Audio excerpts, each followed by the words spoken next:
চাঁদপুরের মুন্সিরহাট বাজারে জেলা পরিষদ এবং সড়ক ও জনপদের জায়গায় গড়ে তোলা অবৈধ স্থাপনা উচ্ছেদে অভিযান চালানোর খবর আগে থেকে নিজেদের মালামাল সরিয়ে নিয়ে যাচ্ছেন দখলদাররা। এদিকে শরীয়তপুরে চলছে পালংখাল পরিচ্ছন্নতা কার্যক্রম। এ নিয়ে বিস্তারিত জানার জন্য চাঁদপুর থেকে যুক্ত আছেন তালহা জুবের এবং শরীয়তপুর থেকে যুক্ত আছেন কাজী মনিরুজ্জামান। তবে প্রথমেই তালহা জুবের কাছে যেতে চাই চাঁদপুরে। জুবের, জানতে চাই যে আজকে আসলে ঠিক কতগুলো অবৈধ স্থাপনা উচ্ছেদ করার কথা রয়েছে এবং তার আগে থেকে খবরই বা পেল কিভাবে?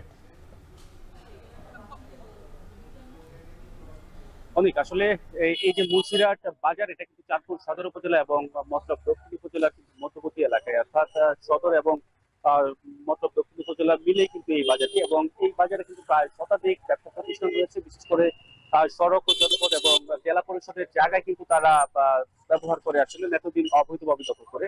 আসলে আমি কথা বলেছিলাম এখানে যারা যৌথ অভিযানে নেমেছেন, বিশেষ করে জেলা পরিষদ এবং সড়ক ও জনপদ সহ চাঁদপুর সদর এবং মতলব দক্ষিণ উপজেলা নির্বাহী কর্মকর্তা কিন্তু এই অভিযানে আছেন এবং তাদের পাশাপাশি কিন্তু সেনাবাহিনীর সদস্যরা এবং পুলিশ বিভাগের লোকজন কিন্তু আছেন অভিযানে। আমি কথা বলছিলাম কর্মকর্তাদের সাথে, তারা যেটা বলছেন যে আসলে মূলত যারা এখানে দখলদার করে রাস্তা সংকুচিত করে হচ্ছে গিয়ে ব্যবসা প্রতিষ্ঠান পরিচালনা করছিলেন, তাদেরকে কিন্তু এর আগেও কিন্তু মৌখিকভাবে জানানো হয়েছে এবং একাধিকবার কিন্তু তাদেরকে উঠে যাওয়ার জন্য কিন্তু তারা নোটিশ করেছেন। আসলে তারই পরিপ্রেক্ষিতে কিন্তু আজকের এই অভিযান। এবং আমি আসলে ঘটনাস্থলে এসে যা দেখতে পেয়েছিলাম যে যারা অবৈধভাবে এই ব্যবসা প্রতিষ্ঠান কার্যক্রম করছিলেন, তারা কিন্তু নিজেদের মালামালি কিন্তু নিয়ে যাচ্ছিলেন। এবং যখন কিন্তু প্রশাসন এসছে এবং এখন থেকে ঠিক কিছুক্ষণ আগে থেকে কিন্তু অভিযান পুরোদমে কিন্তু শুরু হয়েছে। এবং তারা বলছেন যে এই যেই জায়গাটি রয়েছে সেখানে কিন্তু অবৈধভাবে এই ব্যবসা প্রতিষ্ঠান গড়ে তোলার কারণে কিন্তু এখানে প্রচন্ড পরিমাণে কিন্তু জ্যাম সৃষ্টি হতো, বিশেষ করে চাঁদপুর পেন্নাই সড়ক দিয়ে কিন্তু ঢাকায় যাতায়াতের কিন্তু জন্য শুধু চাঁদপুর নয়, লক্ষ্মীপুর নোয়াখালীর লোকজন কিন্তু এখান দিয়ে কিন্তু যাতায়াত করে থাকে। এবং এই বাজারটি আসলে অবৈধভাবে গড়ে তোলার কারণে কিন্তু এখানে ব্যাপক পরিমাণে যানজটের সৃষ্টি হতো এবং পাশাপাশি নানান সময় কিন্তু ছোট বড় দুর্ঘটনাও কিন্তু ঘটেছে বিগত সময়গুলোতে। এবং কথা বলেছি যারা স্থানীয় লোকজনের সাথে, তারা বলছে যে আসলে যখনই তারা খবর পেয়েছে আজকে থেকে, বিশেষ করে গতকাল বিকেল থেকে কিন্তু তারা তাদের স্থাপনা কিন্তু অপসারণের কিন্তু কাজ করছেন না। আসলে সবকিছু মিলিয়ে এই জায়গাটি যদি অপসারণ করা যায় এবং যারা অবৈধভাবে দখল করে আছে, দখলদারিত্ব যদি রোধ করা যায়, তাহলে কিন্তু এই যে চাঁদপুর মতলব পেন্নাই সড়ক রয়েছে তা কিন্তু স্বাভাবিক ভাবে কিন্তু যানবাহন চলাচল করতে পারবে কিন্তু মনে করছেন স্থানীয় বাসিন্দারা। তো সবকিছু মিলে আসলে এই ছিল চাঁদপুর থেকে উচ্ছেদের সবচেয়ে সংবাদ। এবার চলে যেতে চাই শরীয়তপুরে, সেখানে আছেন কাজী মনিরুজ্জামান। মনিরুজ্জামান, আপনার থেকে জানতে চাই যে পালংখালের যে পরিচ্ছন্নতা কার্যক্রম চলছে সেটা শুরু হচ্ছে কিনা? আমি দেখতে পাচ্ছি আপনার পেছনে পরিচ্ছন্নতা কর্মীরা কাজ করছেন, ঠিক কতটুকু অংশ জুড়ে এই খালটা পরিষ্কার করা হবে, কি তথ্য আছে আপনার কাছে? হ্যাঁ, অনেক জানিয়ে রাখি, ইতোমধ্যেই কিন্তু পরিষ্কার পরিচ্ছন্নতা যে অভিযান তা শুরু হয়ে গেছে। সার্কিট হাউসের সামনের থেকে খালের পরিষ্কার পরিচ্ছন্নতা অভিযান শুরু করেছে জেলা প্রশাসক এবং পৌর প্রশাসক ছিলেন, পুলিশের ঊর্ধ্বতন কর্মকর্তারা ছিলেন।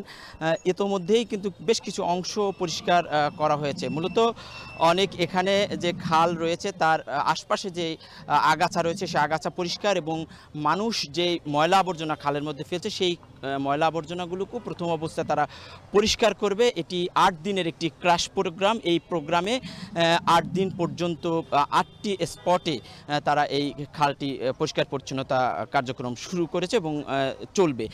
আজ সার্কিট হাউসের সামনে থেকে একেবারে পাকার মাথা পর্যন্ত 500 মিটার এই পরিষ্কার পরিচ্ছন্নতা কার্যক্রম চলবে এবং এখানে 30 জন শ্রমিক কিন্তু কাজ করছেন।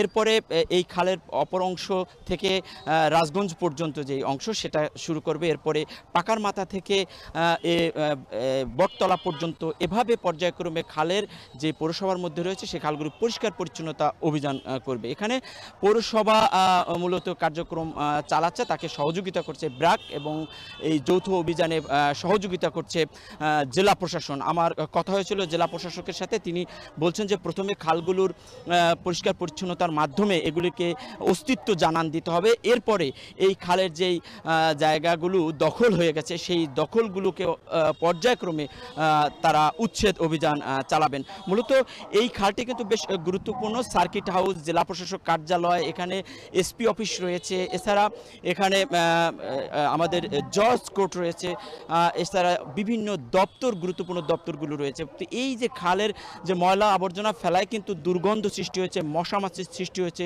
তো এখানকার পৌর প্রশাসক যেমনটা বলছে যে আসলে এই পরিষ্কার পরিচ্ছন্নতা অভিযানের ফলে কিন্তু আসলে মশা মাছি কমবে, যে ডেঙ্গুর যে উৎপাত বা চিকুনগুনিয়ার উৎপাত তাও কমবে, এবং জলাবদ্ধতার যে একটা রয়েছে সেই জলাবদ্ধতা থাকবে না। খালগুলোকে সচল করা গেলে এই খাল এই এলাকার একটা সৌন্দর্য বর্ধনও করবে, এমনটা কিন্তু এখানকার পৌর প্রশাসক বলছেন। আসলে শরীয়তপুর মধ্য দিয়ে কিন্তু বেশ কয়েকটি খাল রয়েছে, এবং আমরা দেখেছি যে এর আগেও কিন্তু জেলা প্রশাসনের থেকেও উচ্ছেদ অভিযান চালিয়ে খালের বেশ কিছু অংশ কিন্তু উদ্ধার করা হয়েছে। তো এই পরিষ্কার পরিচ্ছন্নতা কার্যক্রম চলমান রয়েছে এবং 8 দিন পর্যন্ত চলবে। এর ফলে কিন্তু এই খালগুলো পরিষ্কার পরিচ্ছন্ন হবে এবং পরিবেশবাদীরা কিন্তু বেশ উচ্ছ্বসিত। তারা বেশ কিছুদিন ধরেই কিন্তু এই খালগুলোকে উচ্ছেদ এবং পরিষ্কার পরিচ্ছন্নতার জন্য আন্দোলন করে আসছে। তো এই ছিল আমার কাছে এখন পর্যন্ত অনেক। চাঁদপুরে অবৈধ স্থাপনা উচ্ছেদ আর শরীয়তপুরে পালং খাল সংস্কার এবং পরিচ্ছন্নতার কাজ করবে। সবশেষ খোঁজখবর রাখছিলেন যথাক্রমে তালহা জুবায়ের এবং কাজী মনিরুজ্জামান।